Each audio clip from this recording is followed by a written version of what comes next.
She was frantic when she called 911. There was a fire upstairs. Her stepson was unconscious. She begged them to send an ambulance.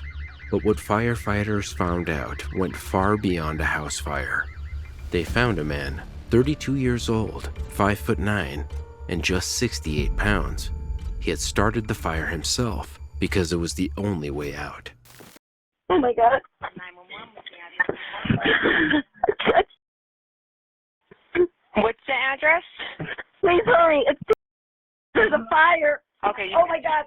Fire. I'm trying to. Ma'am, what's So, up? like, the TV, I don't know. My son, a stepson, is in his room, and I don't know. He did something with the TV. I was sleeping. I fell asleep. See flames or smoke? Yes. Come on, Steph. Come on. Okay, can you get... Yes, we need an ambulance, please.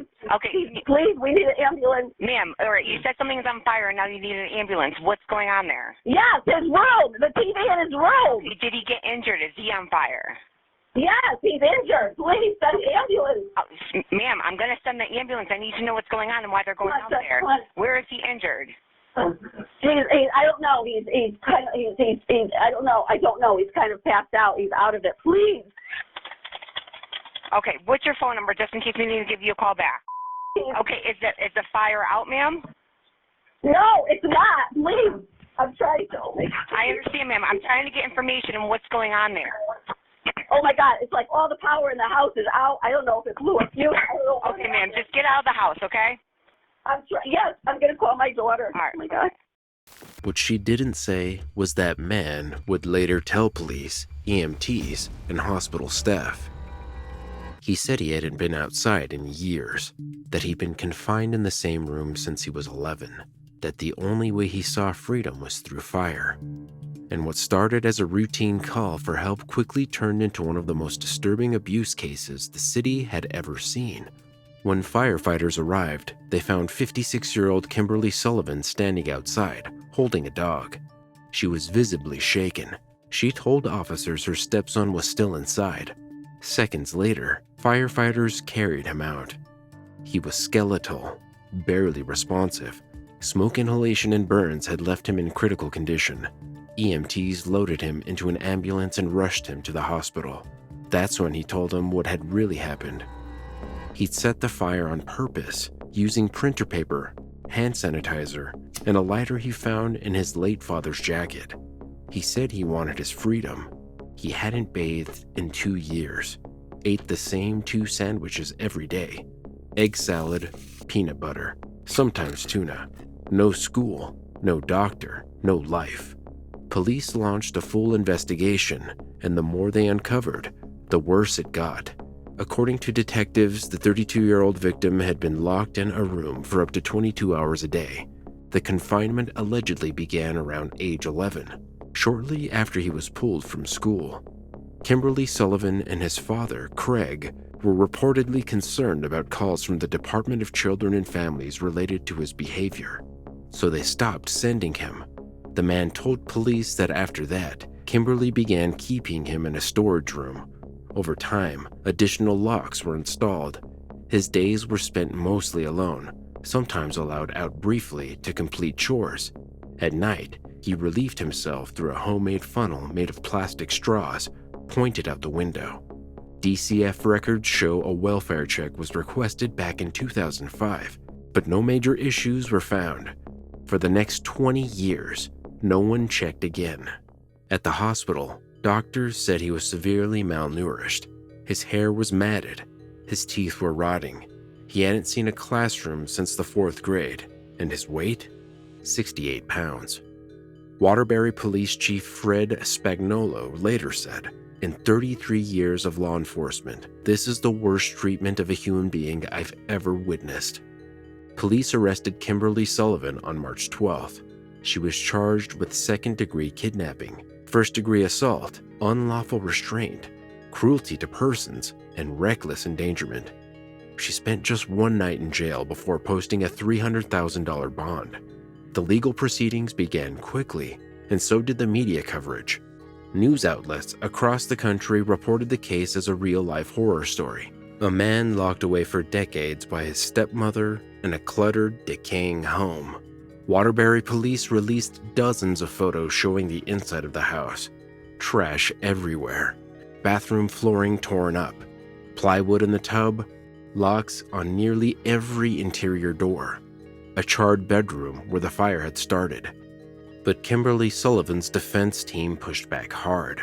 Her lawyer, Ionis Kaloidis, said the photos were misleading, that no chains or bars were found, that there was no proof of restraint. He said Kimberly never mentioned the man to friends, not because she was hiding him, but because there was nothing unusual about how he lived. In court, prosecutors revealed that a friend of Sullivan's had known her for 21 years and never knew she had a stepson. That same friend had never once been allowed inside the house. Meanwhile, the man, whose name had been redacted in all official documents, began his recovery. In a statement, he wrote, "Please call me S. This is not the name given to me by my parents when I was born. I am choosing a new name for myself, and I will use that name as I reclaim control over my life and my future. My name is my choice, and it is the first of many choices I will make for myself now that I am free." His biological mother, Tracy Valorant, said she hadn't seen him since he was 6 months old. She gave up custody, believing he would be safe with his father. "I just want him to know I'm here. If he wants a relationship, I'm not going anywhere." As the case made its way through court, Sullivan's defense raised multiple objections. They pushed back against the use of a GPS monitor. They demanded unredacted access to the victim's medical records, and they challenged the core allegations, saying there was no physical proof he had ever been held captive. But those who first responded to the fire don't seem to agree. Since he was 11, he was 30. Since he hasn't had a shower in over a year. So dirt all over him. One officer called it a house of horrors. A local advocate said it's absurd this even happened. The prosecutor argued that the victim lives in fear, knowing she is walking free. At the center of it all is a man who says he was never loved, who says his meals were rations, his freedom gone, and his entire life stolen. For now, Kimberly Sullivan is still out on bond. Her trial is pending, and the system is still sorting through the questions. How was this missed for 20 years? Did anyone fail to follow up? And how many other cases are out there, waiting to be found? Because sometimes it takes a fire to reveal what's been hiding in plain sight.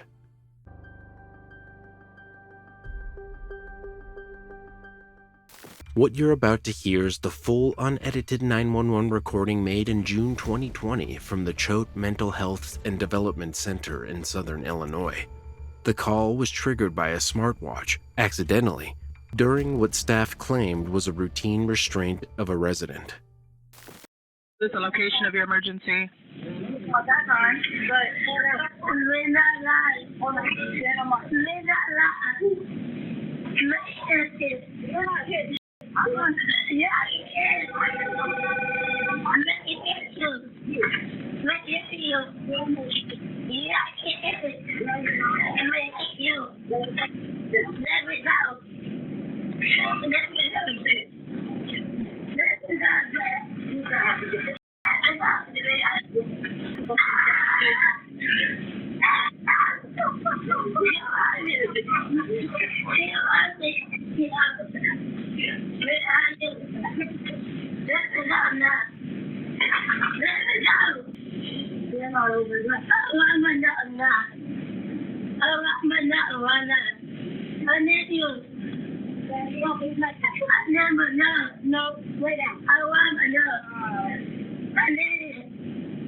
Oh my God.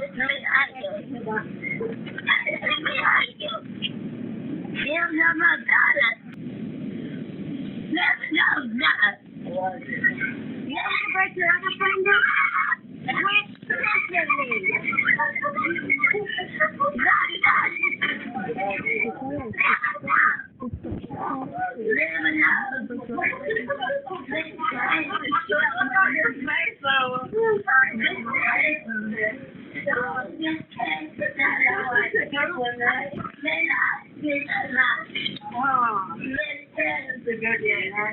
one is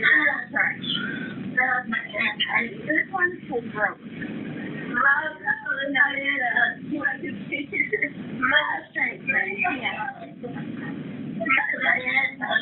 That one needs to replace that. We went to go to another bed. None of that too. I don't give a 911. No. Hello. Somebody that can't train up.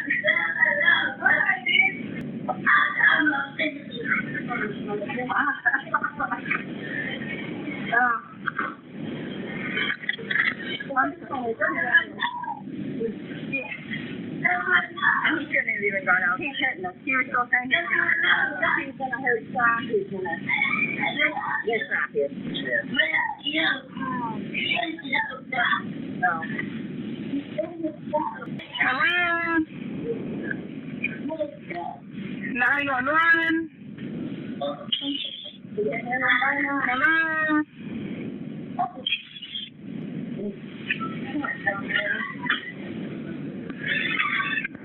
911. What is that noise? It's the sheriff's office. Hello. Sheriff's office. When the Illinois State Police got a hold of the audio, they launched an investigation.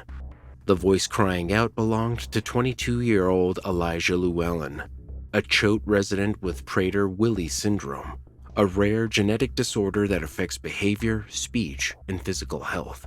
The other voices? Staff members, people hired to protect and care for him. One of them threatens to break his finger. Another laughs while he screams. But despite the audio, despite Llewellyn's documented injuries, including bruising and finger tenderness, no one was ever charged, not even disciplined. 2 staff members resigned. A few were put on paid administrative leave, and that was it. But how does this happen? How does a facility produce audio this disturbing, with a vulnerable patient crying for help, and walk away from it untouched? The answer lies in a long and well-documented history of cover-ups, failures, and denial at Choate. The Choate Mental Health and Developmental Center, located in Anna, Illinois, has long been the subject of federal scrutiny. In 2009, the U.S. Department of Justice found that Choate was violating the rights of its residents in multiple ways, from overuse of physical restraints to unsafe medical practices, to routine underreporting of abuse and neglect. Patients are at this facility because they need care, proper treatment, and close monitoring. The reports of abuse and neglect allegations out of Choate are disturbing and criminal. The Llewellyn case is a textbook example. The dispatcher heard a voice threatening violence. Police heard it too. Staff admitted to restraining him that night. One even called it routine. A nurse confirmed he was bruised, but when asked who had made the threats on tape, everyone claimed they couldn't tell. Some even walked out of their interviews. This wasn't an isolated incident. Investigators documented dozens of cases where Choate employees lied, falsified paperwork, or coordinated stories to protect one another. In one investigation, a staff member beat a resident with a belt. Administrators learned of the allegation, then sent someone to interview the victim before police could arrive. One former official who monitored Choate said she routinely encountered cases where no one saw or heard anything, despite the presence of multiple staff on duty. Another watchdog noted that many residents have speech or cognitive impairments, making it almost impossible for them to report what happened, let alone testify in court. Following public pressure and reporting from investigative journalists, Illinois Governor J.B. Pritzker announced changes to Choate's future. A repurposing plan, released in 2023, proposed transferring 123 residents out of the facility and converting Choate into a hub for short-term crisis care. It looks like an abandoned industrial site. This is home to 270 people. And you have to ask, what does it say to the staff and the residents, how we care as Illinoisans about our most vulnerable population? But even that promise has fallen short. As of early 2025, less than half of those residents have been moved, and many weren't placed in community settings, but simply relocated to other state institutions. Choate remains open, staff remain employed, and for all the headlines, lawsuits, and investigations, the culture that allowed this to happen still exists. Because in Illinois, it's still easier to silence a victim than to hold an institution accountable.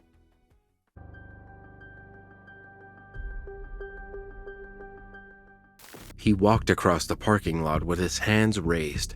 That's what one witness said. Another claimed he didn't follow commands.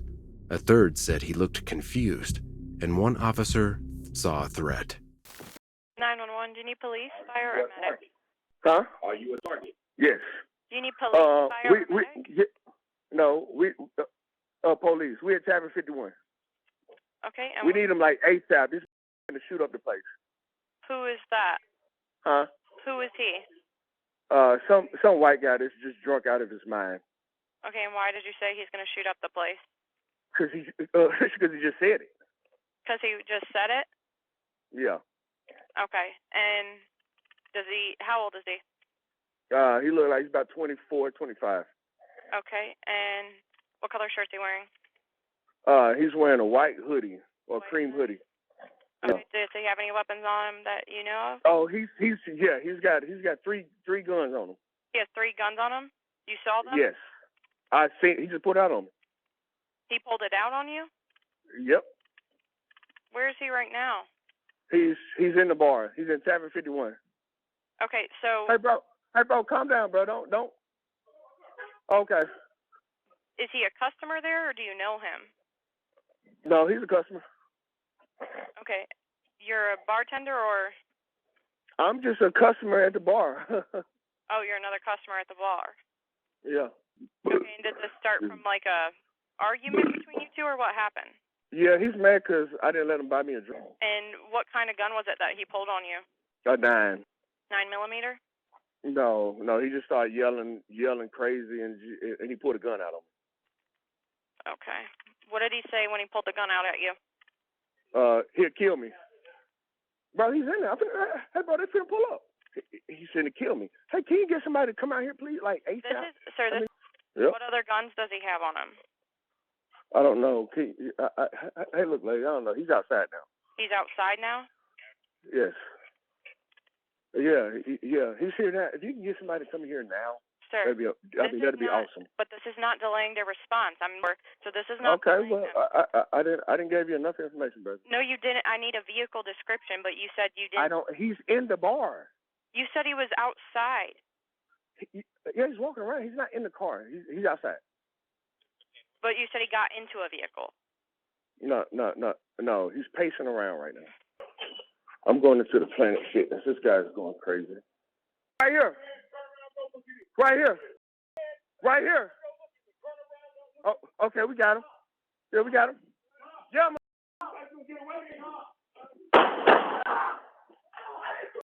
On January 11th, 2025, a 911 caller reported that a man inside Tavern 51 had pulled a gun, 3 actually, and threatened to shoot up the place. The man in question was 24-year-old Colton Maxwell Florin. By the time officers arrived, the scene had spilled outside. Colton was pacing through the shopping center parking lot on Pineville Matthews Road. Officer Kyle McClure was the first to arrive. According to police, McClure issued more than a dozen commands. Stop, raise your hands, get on the ground. Colton didn't respond. He kept walking forward. Then, a sudden movement. 2 gunshots. Colton was hit in the chest. He died at the scene. The gun, later confirmed as a Canik 9mm, had already been stashed behind a trash bin outside the bar. McClure never saw it. According to prosecutors, that detail wouldn't have changed this decision. Based on what he knew, an armed suspect, threats made, non-compliance, he believed lethal force was justified. Within days, the State Bureau of Investigation launched a formal review. McClure was placed on leave. Body cam footage was submitted to the Mecklenburg County District Attorney's Office. The question, was this shooting justified? But the story didn't begin in the parking lot. Tavern 51 sits in a strip mall south of Charlotte. On that Saturday afternoon, just before 4 p.m., business was normal. Drinks, food, TV.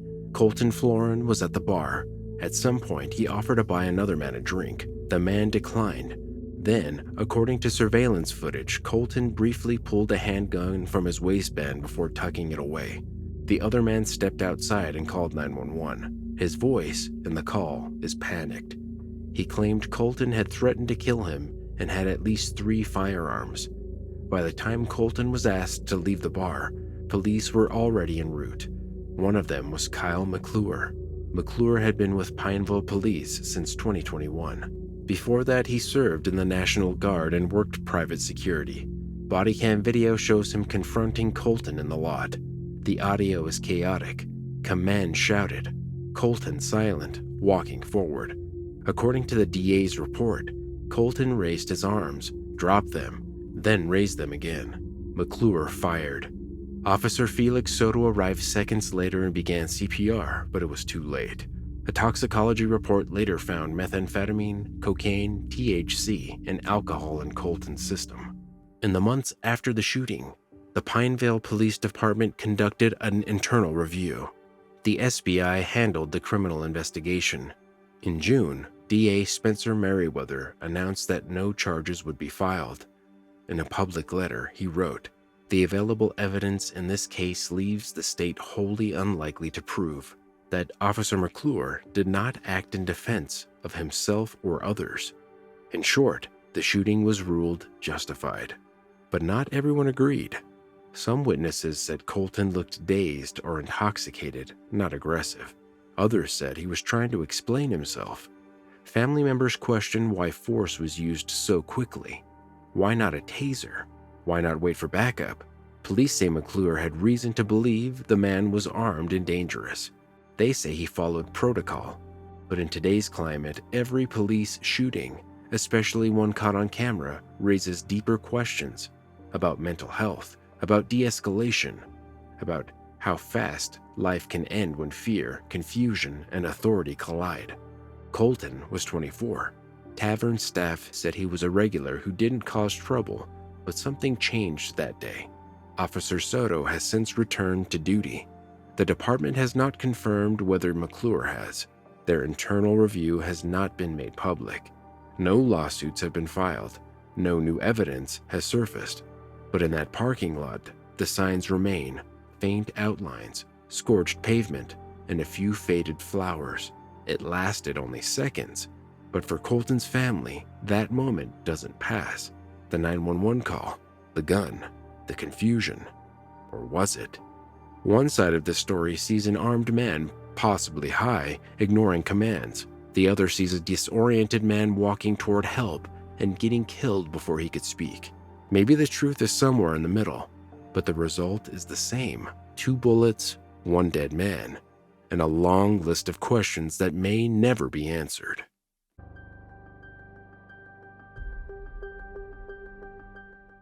It's just before 3 p.m. on a quiet Sunday in Deer Park, Ohio. Inside a small garage at the back of a Glenway Avenue home, something has gone horribly wrong. A 28-year-old woman is slumped behind the wheel of a car, unconscious, foaming at the mouth. In the passenger seat beside her is a 12-year-old boy. He's been shot in the head. The man who lives there, her boyfriend, runs back inside and dials 911. Patients are going to be located in the garage, which is in the back of the apartment. Yes, I need an EMS immediately. She just shot her son, and she is overdosed. When officers arrive, they find both victims in critical condition. The boy is barely clinging to life. The woman, still unconscious, is breathing but unresponsive. Medics rush both to the hospital. That woman is identified as Briasha Stroud, a Deer Park resident and the boy's mother. At first, it wasn't clear what happened or why. But as the investigation unfolds, the story begins to take shape. Where is he shot? In the head. Focus on him. Do you have a clean cloth? Can you apply pressure directly over that wound? I don't have a clean. You want me to go grab a clean cloth? Whatever you have, just start to apply pressure directly over that wound. Police believe Briasha shot her son inside the car, then turned the weapon on herself. They find no signs of a struggle, no evidence of forced entry, just a closed garage and a nearly silent scene. They also note something else, signs of a possible overdose. In one of the calls, the boyfriend tells dispatch she's foaming at the mouth. He says he didn't hear a gunshot. He'd been inside the house, but when he walked out to the garage, he found both of them there. She's unconscious. I don't know if she took pills or what. She's foaming at the mouth. Oh my God. How is he doing? Is he still breathing? Yes. It's a disturbing scenario, and in the early hours of the investigation, nearly everything is still unclear, including motive. By the following week, Briasha is formally charged. A grand jury indicts her on 1 count of attempted murder and 2 counts of felonious assault. Prosecutors confirm they believe she pulled the trigger. Court records do not list any prior violent history, and publicly available statements don't reveal any warnings or reports made ahead of the shooting. But police describe the case as a domestic situation, and they say the investigation remains active. The 12-year-old boy's condition has not been publicly updated, but early reports described his injuries as critical. The case has shaken the small Deer Park community. Neighbors say they never expected something like this to happen on their street. And now, as Briasha Stroud prepares to face trial, the question is no longer just what happened, but why? Why did a quiet Sunday end with a mother and son found shot in a closed garage? And what led up to those final moments inside a parked car, just steps from the safety of home? For more True 911 calls, watch this episode next.